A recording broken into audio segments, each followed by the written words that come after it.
My name's Dwayne Abear, and I'm a farmer. Technically, I don't actually farm. I would say I'm more of a land designer slash grower of things slash keeper of things, and we really like to kind of encourage life.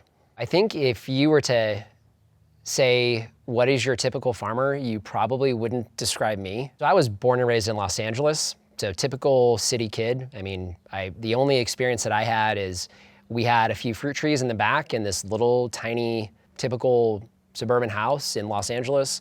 We had 4 fruit trees back there. I remember that as a kid, just coming home from school and picking a fresh plum off the tree and having it just dribble down my face. It was pretty cool and kind of unique. My grandparents were not farmers, but they had 5 acres of land in Oregon that they moved to when my grandpa retired from McDonnell Douglas and when he was 55. So we went up there for 2 weeks every summer, and I was really there for fishing more than anything, but he had a nice big garden that he took care of. He had a pear tree in the front, but it's Southern Oregon, just beautiful country, doing the fishing, picking blackberries on the riverbanks and things like that. I did that for 2 weeks, so totally disconnected from the city, and that kind of really shaped my view of, I don't know, I guess you could say the reality of life, because you get out of the city and you see that and you realize, okay, it's not just grocery stores and concrete and traffic and things like that. I always knew when I was a kid I just didn't fit into the city, even though that's where I was stuck. When I was just out of high school, I moved down to San Diego from Los Angeles, and I was 19 at the time and got diagnosed with stage 3 lymphoma with Hodgkin's disease, and went through 6 months of chemotherapy. And something like that when you're young really changes the way you look at things and kind of shaped how I look at life and the realities of life. And I've been very pragmatic since then, kind of just the reality of things and wanting to know, what was real, what's true, foundational things like that. And when you face a health challenge like that, you start looking at all the things that you do, that you put in your body, that you do with your body differently. It kind of puts a bookmark on life. So you know that life begins and you know that life ends. And so, but you're gonna be a part of it, in the middle of that. So I wanted to be as much in that life and experience that life as I could. And so I still had, a young family to take care of. I still had a career that I needed to follow and, have income. But I didn't want to just go to work and do the typical thing that everybody else did and just kind of, numbly go through life. When we moved to Phoenix, we moved into the city and we were in North Phoenix. My dad had a heart attack, so he was going through some health challenges himself. And I was having some job changes and some things like that. So we started concentrating on our finances because I figured, okay, if I'm gonna live the life that I really wanna live, so a really healthy life, I needed to be out of debt and needed to be able to buy the things that I wanted to buy. So Lori and I worked full time. We worked 2 jobs. At one point we were working 3 jobs just to try to pay off everything we possibly could and became completely debt-free. My dad had his first heart attack in 2004, so as we were going through that journey. And again, it's one of those things where reality of life sets in. He survived that heart attack, but I started looking at life again, just, it was almost like it was a constant reminder that you have a limited time here, so what are you gonna do with it? My grandpa, my dad are alive. I started working for a supplement company, and you get to be around people that take health seriously. Obviously with supplements, you're supplementing your diet, but the foundation of that is the food that you take in. And I started researching people that were in that industry that really focused on whole foods, and they did the supplement thing, but they realized that this is a part of your diet, it's not your diet. And one of the guys that I was most impressed with totally left his supplement company that was a multi-million-dollar a year business and bought a farm. And I thought, that's interesting. So here we are doing supplements. This guy's at the top of his game, and he sells his company and he moves on to acreage and starts raising livestock and doing this stuff. So I thought, what? That's real. That's something that I wanna look at. My grandpa was 95 and my dad was 20 years his junior. And we went up for my grandpa's 95th birthday. We were in Southern Oregon, and I was just looking at all of the fruit trees and the amazing just production of food that was just randomly in the city. and you walk down the street and there's a plum tree. You walk along a creek and there's blackberries. And here in Arizona, you walk down the street and all you see is nothing. There's things there, but you don't see those things. You just see desert. And so I thought, well, we're kind of stuck here in Arizona by choice. We got family here. A lot of my family had moved here at that point. So we're in this beautiful place and we're not there very long. And I thought, back to, this, you need to get to what's real. Still working for the supplement company, keeping all these things in mind. My grandpa, living to 95, and I just started thinking back. So I'm like, okay, your grandpa looks great at 95 years old. He still does push-ups. He still is on his 5 acres of land in Oregon and is healthy as can be and strong as an ox at 95. And you have your dad, whom I'm very close to, who's had a heart attack, living in the city. So, had a heart attack, has these other health challenges, and you've had them too. There's something to this. Here's your grandpa, healthier than your dad, 20 years his junior, and he's out on land.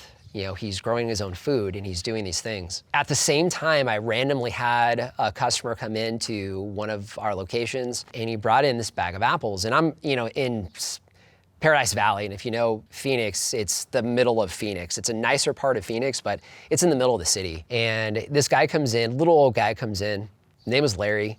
He brings in this bag of apples, and I'm like, oh man, those are cool apples, man. Where'd you buy those? He said, I didn't buy them. I said, okay, well, where'd you get them? I said, you head up north and buy them from somebody? He's like, no, I grew them in my backyard. And I said, what do you mean you grew them in your backyard? So we go down this road of these apples. So he brings this bag of apples that he grew in his backyard in Paradise Valley. I take a few, give them to some of the staff there. I come home and I bite into this apple that was the most amazing apple I've ever had in my life. And I love apples.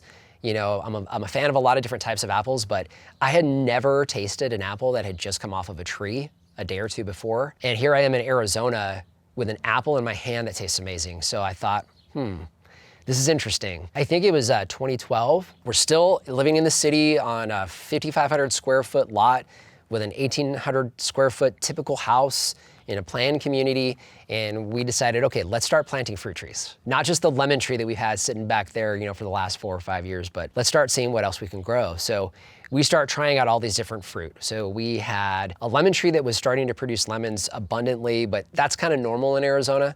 You see citrus all over the place. We planted a couple of apple trees, we planted a guava tree, we planted a fig tree, we planted a couple different types of oranges, we planted some grapevines, and then we learned pretty quick that we were completely out of space. And we started a little garden bed for the first time that failed miserably.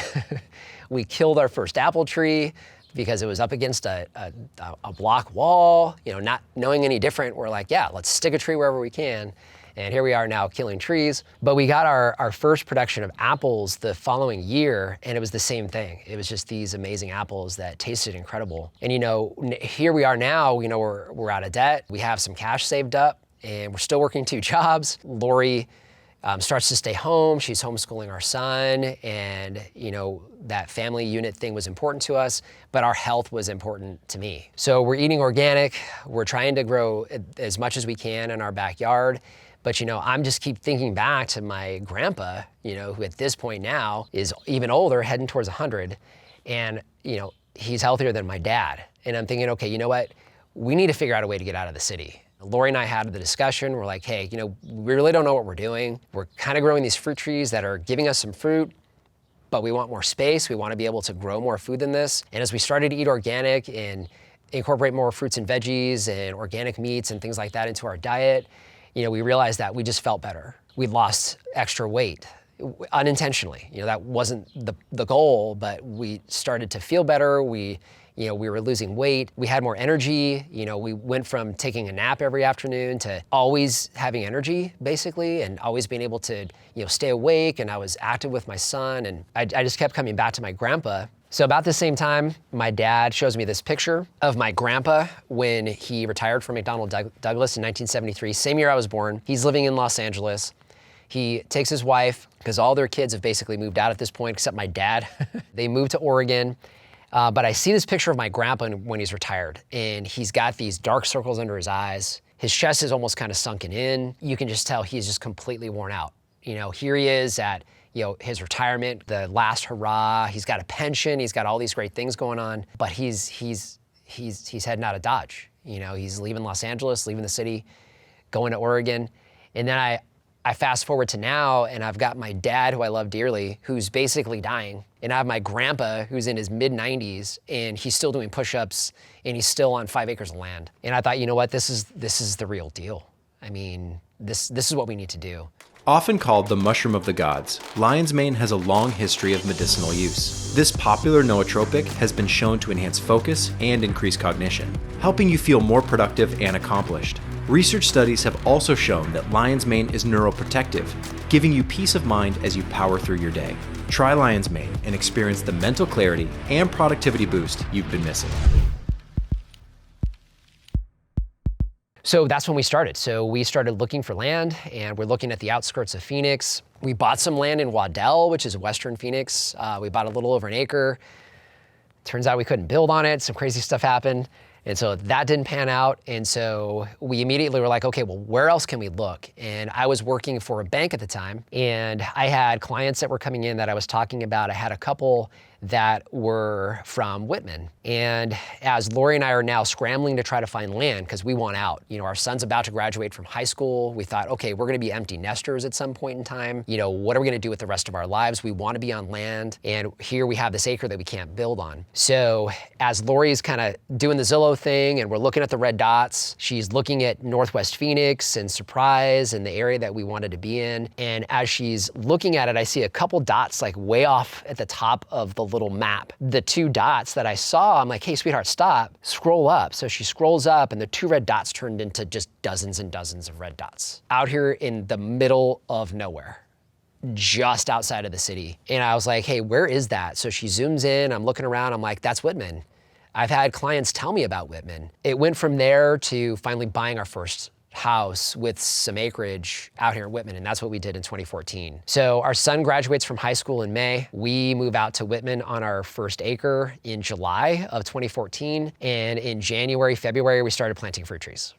And we had a small plan, kinda, of what we wanted to do. We started with 12 trees, that went to 36 trees, and then that went to 70 trees.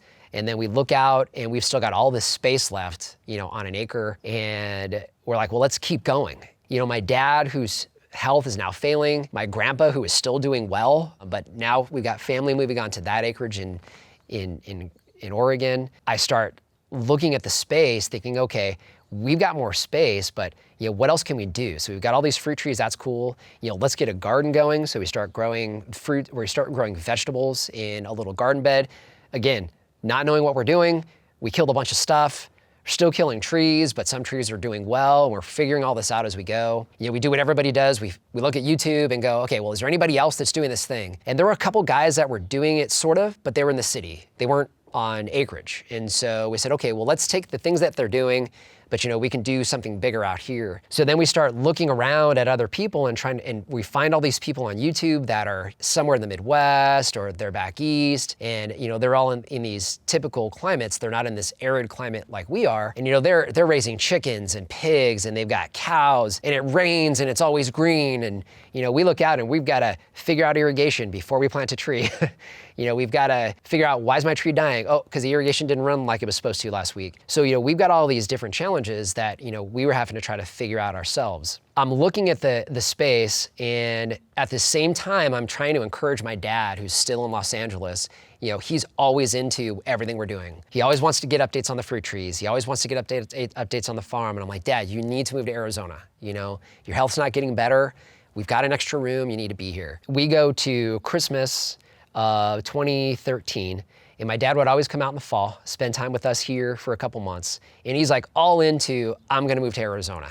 And you know, he's got church family, but the rest of my family has basically moved to Arizona at this point. His health is definitely failing, and I'm really doing this strong encouragement. So he's here for Christmas, and we find out on Christmas Day, my dad can't breathe really well. He goes to the hospital. He's having a really hard time breathing. He's coughing up blood. And we find out that my dad has stage 4 lung cancer. So I'm devastated. You know, my dad, I'm closer to my dad than anybody shy of my wife and my son. And, you know, here I am. I know what's happening. You know, I'm about to lose my dad. And he passed away a couple months later.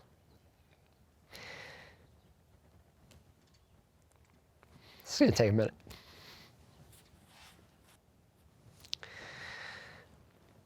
So life is life again.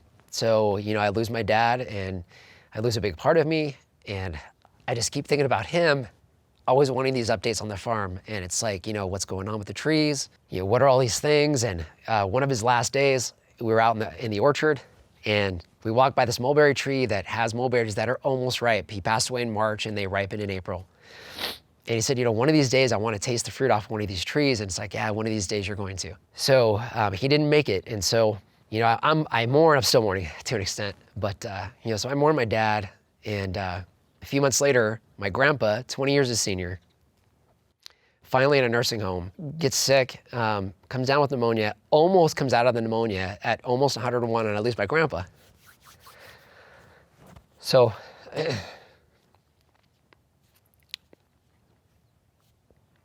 I lose the two most important men in my life, back to back. But my grandpa, at 20 years his senior, almost 101 years old, it just solidified it as like, what?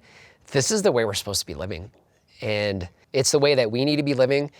But more importantly, this is just the way that we're all supposed to live. And people just don't know it, or they don't think they can, or I don't know. And so I thought, okay, well, I'm a Christian, and I have my beliefs, and this isn't part of that, but I believe that God's much bigger than I can ever understand. And for me, I thought, what?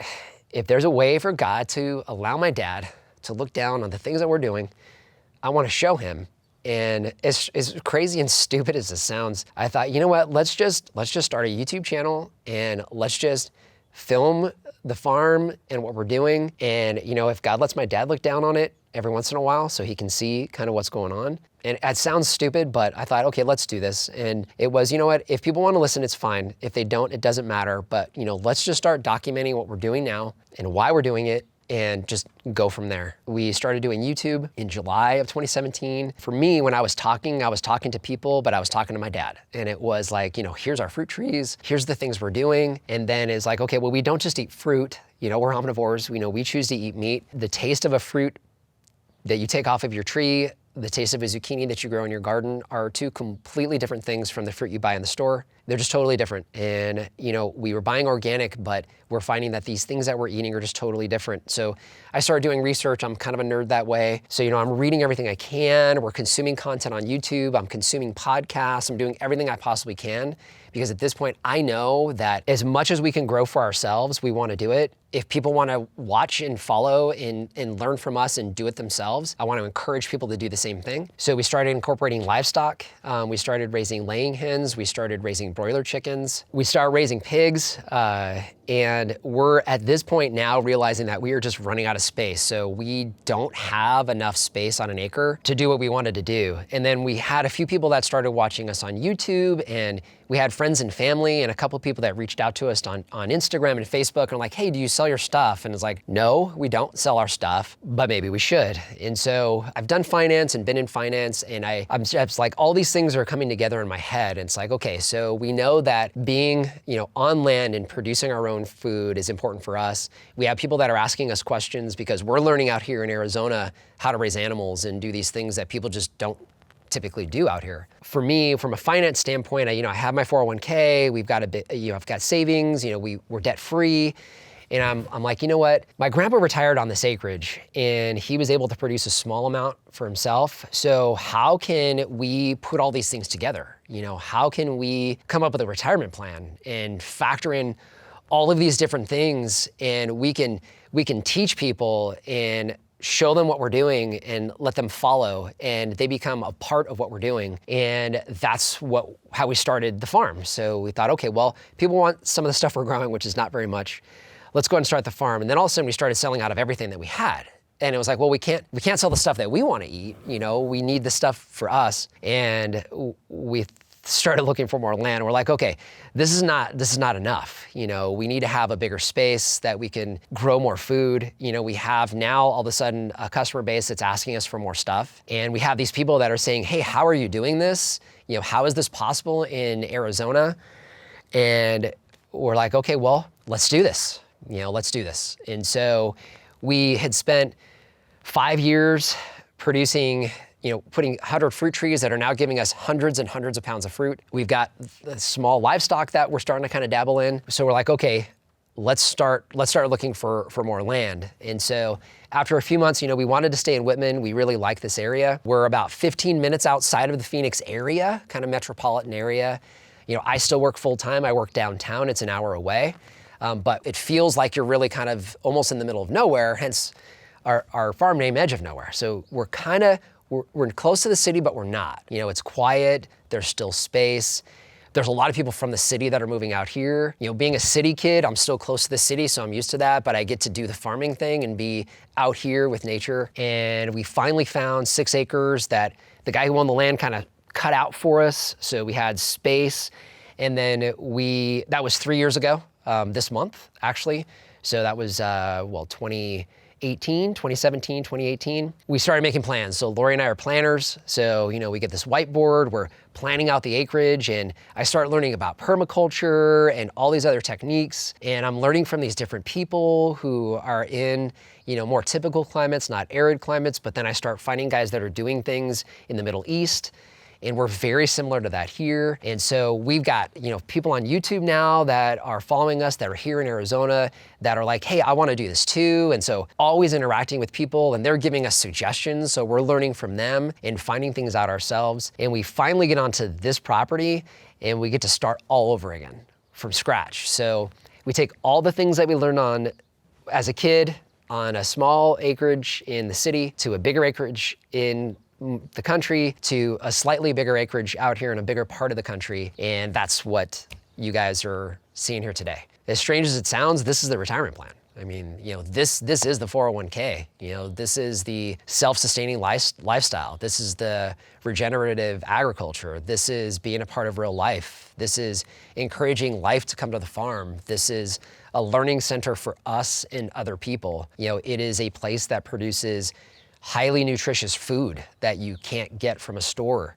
This is food security for me and the families that buy from us. It is all of those things, and it is real. It's real. It's real life. People ask us why we do what we do, and we've had people say, how can I do that? Or it's not possible for me to do that. And we end all of our videos, I've always ended in the same way. And I say, if we can farm on the edge of nowhere, so can you. And that means a lot to me because it's, hey, I'm just a city kid from South Central Los Angeles that didn't really know any different, doesn't really know what he's doing still. I know less about what I think I'm doing than I actually realize. But at the same time, we're able to produce all these things. And, I don't have a college degree. I don't have a farming background. I mean, shy of having some fruit trees when I was a kid that I took fruit from, I'm not a farmer. I'm not a gardener. I'm not a master gardener. I buy tools and equipment for an industrial supply company. I'm not this, but at the same time, I'm this, So, I mean, people ask me questions about how to grow a fruit tree. They ask me questions, how do you raise a chicken? How do they give you eggs? How can you raise a pig? And it's like, well, I really don't know for sure because I'm still learning it, but you're here with me. And there's nothing that I'm doing that you can't do. Nothing that I'm not doing. Even though we want to do it on this scale because I'm comfortable with it and I think that this is what I want to do, you can do this on a much smaller scale. I mean, you can do this in your backyard. We do this on a big space, but when you look at our garden beds are a small space. And in that small space, we'll grow 30 or 40 heads of lettuce that grow back every 30 days in the wintertime. We will grow fruit trees that we only touch a handful of times a year. And they give us 120, we had 106 pounds of apples off of one of our mature apple trees on the old farm. I didn't know what I was doing when I stuck that in the ground. I took care of it afterwards. I've learned since then, but it gave me 100 pounds of fruit the last time we had fruit off that tree. I would say that, if this is something that you even remotely think you want to do, if you want to be healthier, if you want to have food security, if you want to live real life, this is something that anybody can do. And, if you're in the city and you want to get out, you can do it. We did. Again, no college degree. I don't make $100,000 a year. I don't do those things that some people that are watching this probably do. We moved out of the city because we made a choice. You know, I mean, we worked multiple jobs. We did whatever we needed to do because we knew that this is it. This is the real deal. And so we just poured our lives into that. We made it a goal and we wanted to accomplish that goal. And so, you know, if this is a goal that you want, if you think this is something that you want to do, you absolutely can do it. There's no reason why you can't. I mean, we have people that we know that have moved out of the city that are disabled, and they're asking us, hey, I'm in a wheelchair. How can I plant this tree, or how can I put in this garden bed so that I'm in a wheelchair and I can get to it every day? Is there something special that I need to do? And you know, some of it I don't know. And so they'll send us videos or pictures and we'll figure it out together. And it's like, okay, let's figure this out. Okay, so you have your rows, they're a little bit too narrow for your wheelchair. Let's spread those out. And then because you need to make sure that you're not gonna be able to take care of the weeds, let's put a weed barrier down there so that you don't have weeds coming up all the time. And you can get into your garden beds. You have somebody who's disabled in a wheelchair that's growing their own food. And it's like, Dwayne, I got my first apples today. Dwayne, we just had our first dinner, it was all ours. We grew everything, and it tasted amazing. I've never tasted salad like that. I've never, you name it. I've never tasted apples like that. I've never tasted peaches like that. I've never tasted eggs like that. I've never tasted chicken like that. I didn't know pork tastes that way. I didn't know chicken actually tastes like chicken, and not because everything tastes like chicken, because it tastes like something, you know? All these things that everybody 100 years ago just took for granted, it was just the thing that they did. We have gotten so far away from that, thinking that this is how life has to be, and it doesn't have to be that way. We've got all these people crowded into a city, and the reality is we have all this open space out here. And we have the technology and the ability today to be outside of those cities. I mean, we're still totally connected, totally connected. I got Alexa that I had to turn off before we started talking because she's gonna yell at me saying that there's somebody at my front door, right? She's gonna tell me, you know, I've got a shipment that's due today. You know, she's gonna do all those things that you guys do in the city. It's no different for us here. You know, we have a YouTube channel that not a whole lot of people, 15,000 subscribers, that's nothing today. You know, but you know, we talk to people all around the world from here. And so you can do that anywhere. You just need to set your mind to it, make it a goal, and you can get out. If we can get out of there, and if we can do this, you guys can do this. With 10 different mushroom species packed into the most delicious gummies you've ever tried, this bottle has it all, including favorites like maitake, shiitake, lion's mane, reishi, and cordyceps. You'll experience a powerful blend of beneficial compounds that support healthy cognition and increased energy levels. These gummies are of the highest quality and efficacy, making them the perfect choice for anyone looking to perform at their best. Designed for a productive lifestyle, it's the easiest way to include all the benefits of mushrooms in your day.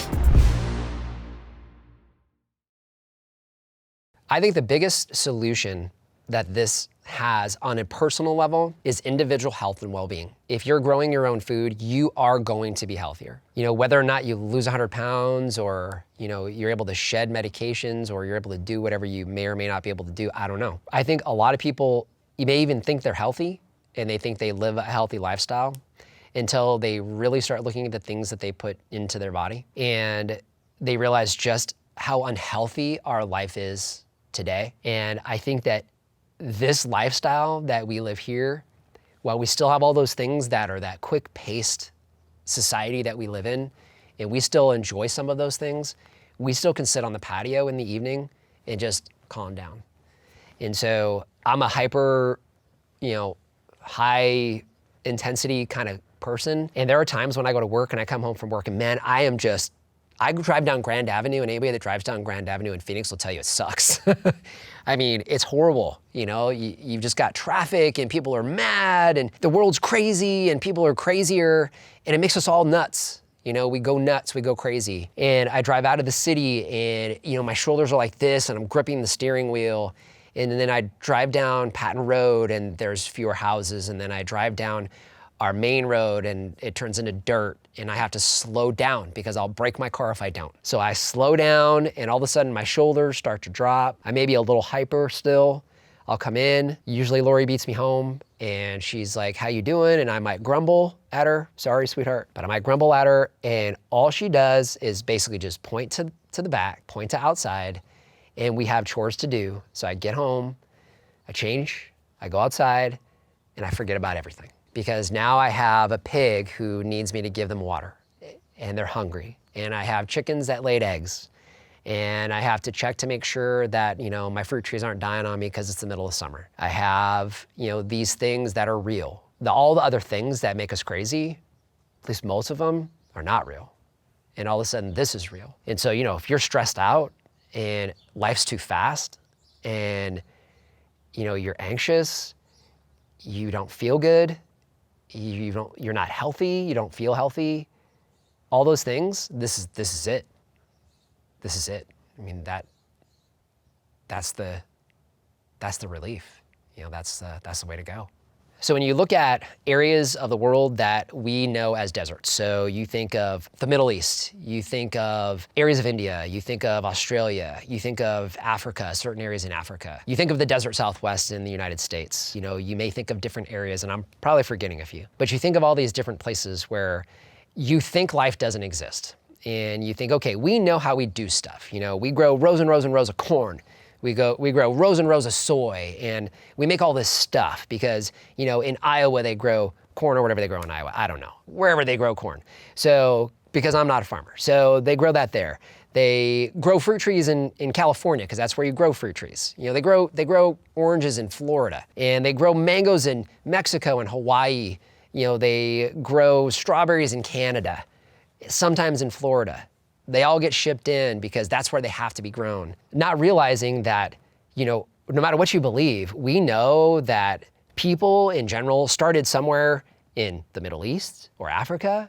I mean, we kind of know that, right? Archaeology has told us that we kind of know that humans started somewhere in that desert, at least now desert, area. If that's where we started, then why were we able to live there and go from being in that place to being spread across the planet before there were jetliners that could take us there, right? If you think about that for a second, you think, okay, well, what's different? What's there today versus what was there thousands of years ago? Well, people were there, so people were obviously growing food. They were obviously eating something. We are descendants from all of them. Doesn't matter what you believe. We're all descendants from two people. I don't know, however it started, right? I believe two people, but even if that's wrong and it's a whole bunch of people, or it's aliens or whatever, right? There was a group and they spread out. And they couldn't spread out because they needed to eat and drink things just like we need to eat and drink things. So there was obviously things growing there in that environment that they were able to sustain life, not only sustain life, but they were able to move from one place to another. If that's true, and that area is where all life started, that's the area that we're in out here. It's not perfect, but you know what?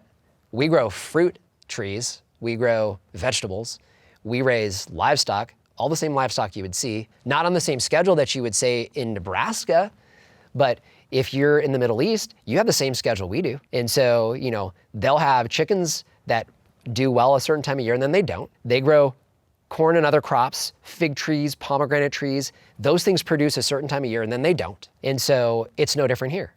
So we grow traditional crops, so we can do different types of grass in the wintertime. We have 170 fruit trees at current count, and in those fruit trees we have apples, peaches, pears, plums, pomegranates, figs if I didn't mention, citrus, multiple types of citrus. We're trying out some guavas. We're gonna see how those do. Loquats, if you've ever heard of a loquat. Ooh, we have mulberries. We have mulberries and blackberries that you may not have even heard of before. Blackberries probably, mulberries maybe not. But we have all of those things that are all growing here. And guess what? They're in the middle of the sun all year long and they thrive in it. We have peach trees that are 6 feet tall today and we put them in the ground 1 year ago. 1 year ago, they were 1 foot tall. Maybe 1.5 feet, I shouldn't exaggerate too much. So they were probably about 1.5 feet tall, from 1.5 feet to 6 feet tall. So now you have people that grow peaches and things like that. I know because they email me and ask me questions about their peaches in Wisconsin and you name it in the Midwest. And they're like, why is my peach tree not doing as well as yours? And it's like, hey, are they in the sun? Because they need it all the time. Our peach trees here survive 125-degree summers and they survive 20-degree winters. And so what you need to do is figure out how can you do that in your environment. And so that's the key. You change the way you do these things based on your environment. You need to listen to nature. Nature's gonna tell you how you need to do this because life is there. You just need to nurture that life. We follow nature. It's really hot in the summertime. Guess what? Salad greens are not gonna grow here in the summertime unless you have them indoors and you do all these complicated things. So it's like, hey, instead of trying to figure out how to grow them indoors and do all those cool things that are awesome and they're amazing, how can we work with nature in the summertime? Well, in the summertime, our fruit trees do fantastic. I don't plant salad in the summertime. Our fruit trees are giving me fruit in the summertime. I have a freezer like everybody else does, so we produce meat during the fall through spring months when everybody else is taking that time off. That's our production season because it's perfect weather here for a chicken, a pig, a goat, a sheep. All of those animals thrive from fall through spring. And so that's when we raise them here. And so it's like, okay, nature, our key time is fall through spring. As farmers, we follow that season. We bring a lot of our production in from fall through spring, so that's what we've done. So we raise our chickens on pasture in the winter when everybody else that has YouTube videos showing their chickens is not showing you chickens on pasture. We are because we have to. We'll do it the same, maybe slightly different because it can't be quite the same, but we're following nature. And so nature is showing us and telling us this is what you need to do. And when we mess something up, it's usually because we didn't follow nature. And so we work with nature. And we use permaculture to do that a lot of the time, but we follow nature and that's how we're able to do this. And it's amazing when you follow nature and you allow life to happen, life happens. Life finds a way. That's a real deal. That's the real thing. I mean, the hundreds and hundreds of things that we have living on this farm right now don't live across the street, but they live here. So how can they live here and not there? I guess that's probably the real question. I try to look at things how they really are. People will say they're a certain way, and I'm a salesman, so I don't mind doing that myself. You know, I'll embellish things to make them, you know, funny or, you know, that kind of thing. But the reality is, anybody who's watching this, 100 years from now, you will not be here. If you're watching this and you can understand what I'm saying, 100 years from now, you won't be here. That's the truth. So we may figure it out, and maybe 100 years from now, you're barely here.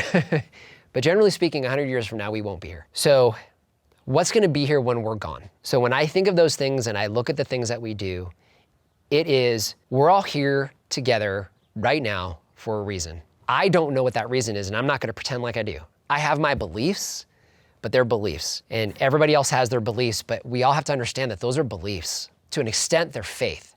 No matter what you think or believe, they're faith. There's something you have faith in. You have faith that your feet will stay on the ground and you won't float into space. You have faith that when you drive down the street, other people won't crash into your car. You have faith that when you turn on your water spigot in your house, water will come out. So we have faith in all of these things.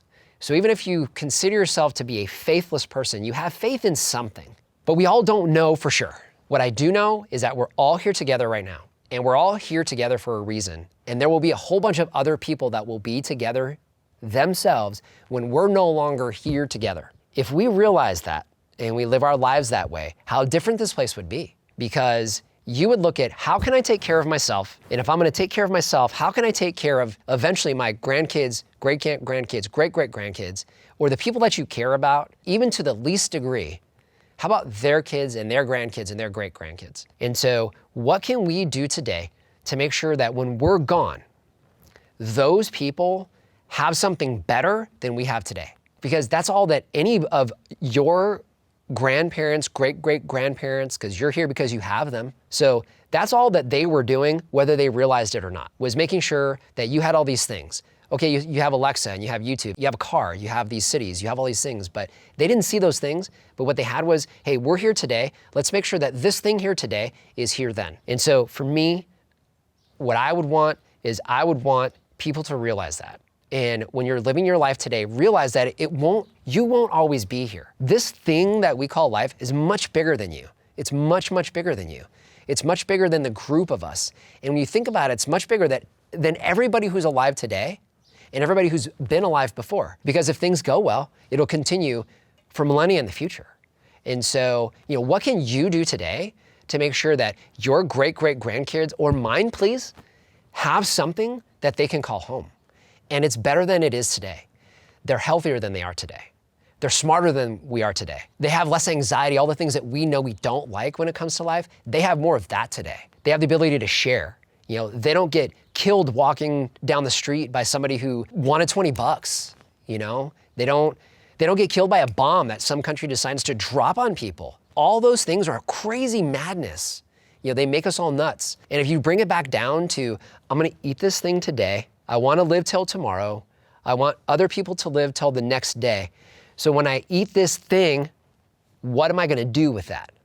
What am I gonna do with that time? That's giving me time, it's giving me energy. So what am I gonna do with that? Am I gonna make things better or am I gonna make things worse? Or is it just gonna stay the same? And if you just don't want it to stay the same, that's cool. There's a lot of us that want it to be better, you know? We'll let it stay the same, and then we'll make things better around you, you know? Because then you'll smile every once in a while because you just want it to stay the same, you know? So that's cool. We'll all smile, we'll laugh, we'll have a beer or a tea or some refreshing water, and we'll enjoy it together. I think if this is something that would interest you in any degree, so, you know, grow some herbs or whatever that is, I think the biggest thing for you is to realize that that's where you start, is realizing that you want to have that thing, right? Because we all want to have things. So, you know, you want to have a new phone, you want to have a car, you want to have a high-paying job, you have all these things. And so you set your mind to it. And so, you know, that is the first step, is to turn on that mental computer that we all have between our ears. It's a lot stronger than you think. It works a lot faster than you think. Even for those of us who maybe it's not quite as fast as others, because mine's not as fast as others, right? But then there's some folks that it's slower than mine, but they're all computers that work amazing. And so you ask it the question, because that's the best way to do it. You know, we ask Alexa a question and she can give us a bunch of different answers. Our computer can do so much more. And so ask it the question, what do I want? What do I want to do? And when you ask it that question, you'll find that you start asking your other questions. Well, what do I want? You know, do I actually want to live on 5 acres or 100 acres? Or do I want to just live in this house? Do I want to live in this apartment? Okay, I do. Do I want to be healthier? Well, if I want to be healthier, how can I do that? Well, buy organic food. I guarantee you're going to feel better if you buy organic food. You can argue pesticides and all these other things. I'm not going to argue about that. It will make you feel better because you made the decision that, hey, I think organic food will make me healthier. I'm going to do that thing that will make me healthier. So take little steps. Get out of debt. I feel strongly about that. Lori and I don't make a lot of money. And we have these things, and people always say, well, you're rich. No, I'm not. I grew up in South Central Los Angeles. You know anybody in South Central Los Angeles is rich? Maybe. There probably are some, but I didn't know any of them when I was growing up. You know, I had a $300 car that I had to pay for and scrap together was my first car. You know, we've gone from having nothing, we've had nothing. And we lived in the city. We lived originally in an apartment. We had nothing. So we put our mind to it, and it's like, okay, well, if I'm gonna do this, what's my next step? And then you keep asking yourself, what's my next step? You know, what's that next thing that I can do? You know, I'm gonna plant this seed. Nothing happened. Okay, we'll get another one. Put it in there. You did something wrong, or wrong time of year, whatever, I don't know. So do the next thing until it works, and then you figure out, oh my goodness, it worked. And then you go, oh, okay, that works. I'm gonna try that. Ooh, that tastes good. That tastes really good. I've never tasted anything like that before. And all of a sudden, like, hey, I wanna do more, right? Okay, well then do more. So get out of debt. Ask yourself how you can do it, not how you can't. Don't tell yourself all the reasons why you can't. I can tell you a lot of reasons why you can't. I can tell myself a lot of reasons why I can't. I can tell you why I can't be on this farm full time. I can tell you why I can't grow mangoes. I can tell you why I am not gonna have $1 million. I can tell you why, I can tell you all these things. But the reality is, okay, yeah, I can grow a mango. All I gotta do is ask myself, how can I grow a mango? Let's figure that out. How can I grow a mango? If I'm on $1 million, okay, well, let's figure that out. I'm gonna have to probably dump a bunch of my ideals to make $1 million, but I can figure it out. I'll work 80 hours a week. I'll work 120 hours a week. You know, I'll do whatever I need to do. That's not my thing, but you put your mind to it. I know because in the 48 years I've been on this planet, every time I decide, hey, I wanna do something, and I focus on that thing, and it's like tunnel vision, you make it happen, but you ask yourself questions. Don't say you can't do it. And this is not some, you know, mystical mumbo jumbo. Don't tell yourself you can't do it until you verified you can't do it. So say, hey, can I do this thing? How can I do this thing? And ask yourself those questions instead. So if you wanna do this, ask yourself how. Don't tell yourself how you can't. You can give yourself plenty of reasons, but don't call me asking me how you can't. Because if you call me or you email me, because it happens all the time, and you ask me how you can, guess what I'm gonna do? I'm gonna look at it, help you figure out how you can. And so if I can do that, you can do that. It's not any different. I'm not smarter. It's not some magical thing. It's none of those things. It's a lot of hard work. This isn't easy. You know, we woke up at 3 o'clock this morning. We won't go to bed until 8 or 9 o'clock tonight. We do that every single day. But you know what? When I have that cranky, really crappy day, and I come bumping down my dirt road that really starts to frustrate me that one day, I come back, I walk outside my back door, and I start feeding my pigs and watering my pigs. Guess what? All that stuff goes away. I can't think of something that's more important. Not for that moment. It's not more important. Figure out what you want to do. If this is something you want to do, ask yourself how you can do it. That's all we're doing. That's all we do all the time. We want to raise cattle. We've never raised cattle before. We're going to raise cattle. I have no clue how we're going to do it, but we're going to raise cattle. And people are going to help us because, we're going to ask for help because we do it all the time. We're going to say, what do you think about this? And people tell us, so like, hey, I think you should do this. And I'm like, that's a bad idea.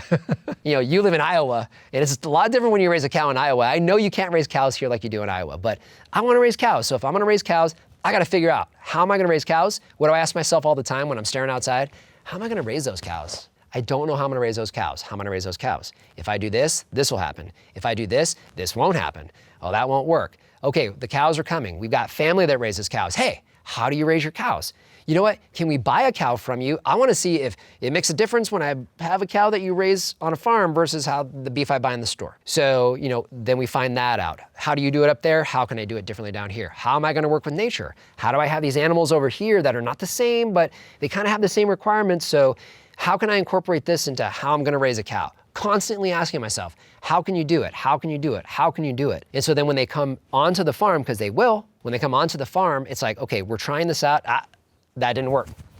Heaven forbid we kill a cow. I do not want to kill a cow. So what I'm going to do is say, how can I not kill this cow? How can I feed the cow right? I'm going to get as much information as I possibly can. I'm going to watch the cow, make sure it's doing well. I'm going to look at it each day and figure it out. It's like, oh, that worked, that didn't work. Let's do this differently next time. We record all of it. We share it all on YouTube. When we mess up, when we do things good, it doesn't make a difference. And guess what? We use that for ourselves as much as anybody. It's, hey, remember when we did that thing a year ago? Let's look at that video. We go back and, oh, you gotta be kidding me. Of course this isn't working. Because we did that 3 years ago and it didn't work 3 years ago. What are we thinking?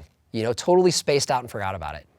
In the world today, we think of a farmer as, that guy, maybe he drives a tractor. Maybe he has hundreds of acres and he grows a bunch of corn and soy. Maybe he's the guy down the street that was your grandpa's best friend and you kind of remember that as a little kid, but not really. And, he was the farmer though, right? So, he was over there and he grew stuff, or he raised animals, or maybe he did some of that, or both, or whatever. But it was that guy, right? That's not this guy. That's not you. That's not those things. But the reality is 100 years ago, that was everybody. It was everybody. I mean, there were exceptions. So, you had, you had the banker, right? You had, the guy that ran the country store, or whatever that was in the society that is around you. But, you go back into history and this is totally normal. This is what you had to do this, right? So thousands of years ago when people didn't have any of this stuff, had no way of communicating with others, this is all they did. They had to find their food, or they had to raise their food, they had to grow it, they had to find water. They had to do these things because without food and water, guess what? You die. You're not here anymore. Neither is your family. All of this stuff that we do is totally normal and totally foreign to everybody today. Because what we've done is we've specialized everything. So, you are a banker. You are an IT guy. You are a slacker. You're a loser. You do these things. You're a truck driver, you're a farmer, but you're over there, and the guy who is a computer nerd is over there. And the guy who does my stuff like me, oh yeah, there's a few of those, and they're here, and they're here, and they're here. So we specialize because society kind of runs on that, You're really, really good at one thing. We're gonna make sure that you keep doing that one thing, and you do that one thing really good, and the better you get, the more stuff we have, and the faster the internet is, the faster my computer is, the more efficient my car is, and that's all cool stuff. But we specialize in those things because we can. And the reason why we can is because we have food and water. So you take a step back and you go, okay, I can be an IT guy. I can be these things, the thing that I do. I can do that because I can turn on the tap and water comes out. Because I can go to the grocery store and I can get a ham or a carrot. Not because the grocery store made the ham or the carrot, not because the water coming out of your tap fell from the sky yesterday. It's because people who specialize in those things, one thing, do that thing for you. Well, we didn't have that in most of human history. We have people that specialize in that one thing that allow us to do and specialize in all these things. So we're all specialists. Well, a farmer in ancient history and up until the last, 150? Really the last 100 to 150 years, everybody did this to some extent. They had a garden. They had chickens. They had to figure out where their water was coming from. They didn't know whether or not they were going to make it through the winter or the summer. And so they had to figure out a way to take the food that was only here. There was no Kroger, Albertsons, that didn't exist. And so it was like, okay, well, I got my neighbor down the street, he does apples. I got me, I'm good at cabbages. So they did maybe specialize, but they grew cabbages and carrots and things, and they had that and could sustain themselves, but then they started trading with people down the street or local people. Maybe there was one guy that made bread. Maybe there was one guy that he did it really good, but you know what? That one guy that made bread, he had a garden, he had chickens, he had a well, because he had to get water somehow. You know, it didn't come out of a spigot, never did, you know? All of those things, everybody was a farmer to some extent. And so, you know, we categorize farmers as a certain thing. If you saw me and met me outside of this, you would not say I'm a farmer. I don't dress like a farmer. I mean, I don't really kind of ever. I guess I wear muck boots when I'm with the pigs because I have to. But I don't dress like a farmer. You know, I drive a normal car. Yeah, we've got a farm truck. It's an F-150. You know, I mean, how many of you guys out there, you drive an F-150 because they're cool. They look nice, you know? V8, tough, right? We have that V8 and we have that truck because we need to haul pigs. And so I've got a trailer for livestock because I need to haul pigs to the processor. And so we have that as a tool. Yeah, it's a cool truck. We really like that truck. It's comfortable. It's nice in the summertime when that AC turns on. But that truck does a job. It does a job for me. It serves a function. It's not me. It serves a function in my life. And so all these things serve a function. We're very specialized in the things we do. At our core, we're actually all farmers. We have people that come here all the time that are FedEx drivers, because guess what? We buy it from Amazon. You know, so more so in the last year, we buy a lot of stuff from Amazon. And it's nice, they bring it out here to us, super easy, I love it. But you know, I guarantee you if you look at my history of what I've bought in Amazon, it's drastically different and the same as what you bought from Amazon the last year. So yeah, I buy some stuff that's real specific to farming, but you know what? I still buy my coffee from there because I want my organic coffee. That's decaf, but it's an organic decaf, Swiss processed decaf coffee that is made in another part of the country that, guess what, is sustainably harvested. They're paid a fair wage because I know now how hard they work to make that coffee. So when I make my coffee choice that I want to not come from Arizona, I make that choice knowing, hey, there's a farmer back there. There's somebody who makes this, right? There's somebody who depends on this. And then you realize at your core, when the FedEx driver drives down the street, especially if they've never come by here before, they come up and they're hustling down the dirt road, like bouncing those packages like nobody's business. Bouncing down the dirt road and then they hit the fence and they slow down. And you can see they're like, what is this, right? They slow down even more. And it's like a white picket fence, farm looking fence on purpose. We did that on purpose. And so I was like, oh, wait, there's green back. Are those chickens? Are those pigs back there, right?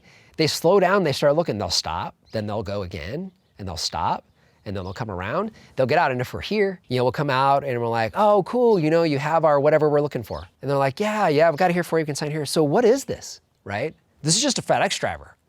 And the question is, what is this? I'm like, this is a farm. A farm, like, it's always different. You know, like corn and stuff. I'm like, no, yeah, we grow corn every once in a while, but not really, you know? Well, I mean, are those fruit trees? Oh, yeah. So is it citrus? No, those are apple trees. Apple trees? Apple trees? And all of a sudden they stop and they were bouncing down the road a second ago as a FedEx driver and they stop and they're like, holy crap, this is a farm? This is a farm? This is not what I think of when I think of a farm, right? And you're not a farmer. You know, I could see the phone in your pocket. You know, the thing you ordered for me today is some type of hoity-toity decaf coffee, you know, from another country. You know, it's like, yeah, that's the coffee I want, but I'm a farmer, right? It's my part full-time job. So, because I have my other job, you know, where I'm not a farmer. But deep down I am. And deep down that FedEx driver is too. They just didn't know it until they saw this. And then when we start saying, oh yeah, you know, we grow our own fruit. We raise our own chickens. We raise our own pigs. You know, we do all these things. And then they're just like dumbstruck for a second, but you could tell they go, I kind of want to know more. And so we say, check out our YouTube channel, but not just us. You know, there's farms in town. You know, find a farmer that you can start buying some fruits and veggies from, or meat or whatever. Go buy it from them instead. You know, we're a long ways away from you. Don't buy it from us. So go find somebody that does. Go talk to a guy that does this. And you're going to find it's you. More than you realize, it's you. There's a lot of reasons why it's important to know where your food comes from. And I could wax philosophical about the reasons why it's important. At its core, those are the things that allow you to be here. They allow you to take a breath. They allow you to do all the things that you do and have done in your entire life. They were all the things that were done when you were a cell that divided, because your mom was taking in food and water. And as simple as that sounds, you need to think about that for a second. Your taking for granted that you have this water that you drink. Okay, well, where did that water come from? What's in that water? Are the things that are in that water, are they gonna help you to be tomorrow? Are they gonna help you to be 10 years from now? Is that thing that you're eating gonna help you feel better in 10 minutes, in an hour? Will you feel better today than you do tomorrow? Or did you feel better yesterday than you do today? Knowing that what you're eating is gonna help you to be healthier, to be able to do more things in your life, you don't know that unless you know where that came from. You just don't. I mean, we have peaches. So we'll take peaches. We've got, a dozen peach trees here. So we'll take a peach, and people are used to peaches being a certain way because peaches in a grocery store are shipped from, you name the place. I don't know, another country, a different state, another part of your state if you're lucky enough. That's not the case here. We don't have commercial peaches that come from Arizona. So that peach existed somewhere else. So in order for that peach to get to you, it had to be able to survive picking off a tree, being packaged into a box or some other container, shipped with fossil fuels, like it or not, to a place, shipped to another place, packaged in another package, usually, put on display for you at a grocery store. It has to survive however long until you or somebody else decides to pick up that peach. And then when you pick up that peach is usually hard. It feels like an apple or something like that. Usually, not always. But when you pick up a peach, it should not be hard if you're about to put it in your mouth. Because a peach that is hard is not ripe. It may be ripening, but it's not actually ripe. Now, that peach has been off the tree for a long time. Peaches will ripen, but they will not get more nutritious when they come off of a tree. They'll get softer, they'll be easier to eat, but it doesn't ripen for the most part. So you take this hard peach and you bite into it and you're like, well, I like peaches. Yeah, it tastes like a peach. Sometimes it tastes good. Sometimes it doesn't taste good. But I like peaches, so I'm gonna eat this peach. Okay, well, why are you gonna eat a peach that doesn't taste like a peach? Why are you gonna eat a peach that doesn't taste good? Why are you gonna eat a peach that you know shouldn't be hard as a rock? You gotta take it further back. Well, why do I have a peach that's hard that I'm getting from the grocery store? Why am I eating this? Because when you get a peach from us, and the first time somebody eats a peach off of this farm, we had good friends of ours that were on the old property and peaches just happened to be ripe. He told me, good friends of ours, he told me, I don't like peaches. I'm like, I don't like peaches either. He's like, what do you mean you don't like peaches? I'm like, you've got multiple peaches. I'm like, I don't like peaches either. Never have. They've never been my thing. As I take one off the tree and I'm biting into it, he's like, you're eating a peach. I'm like, yep, I'm eating a peach. I said, you need to have a piece of this peach. So I take a knife, I cut a piece of the peach off and I hand it to him. You can tell he's hesitant. He's like, I don't like peaches. I don't like the way they feel. I don't like the fuzz. I'm like, just eat the peach. So he takes a bite of the peach and you can tell everything changed. In an instant, everything changed because I handed him a ripe peach that was dribbling down his chin. That was the sweetest candy you've ever tasted, right? He's eating a fuzzy peach and he's chewing it and won't stop chewing it. Swallows it, takes the rest of the peach and finishes the rest of the peach. And I said, I can tell you don't like peaches. I don't like them either, as we're both eating peaches, right? That's why you should know where your food's coming from because it's much better than you think. It can be much healthier than you realize, whether you realize it or not. So whether you grow it yourself or you get it from somebody who does that for you, but you know them, so you can see or go to that place. We have people that buy from us that will probably never actually physically be here. We got YouTube, Instagram, and Facebook. And so guess what we do?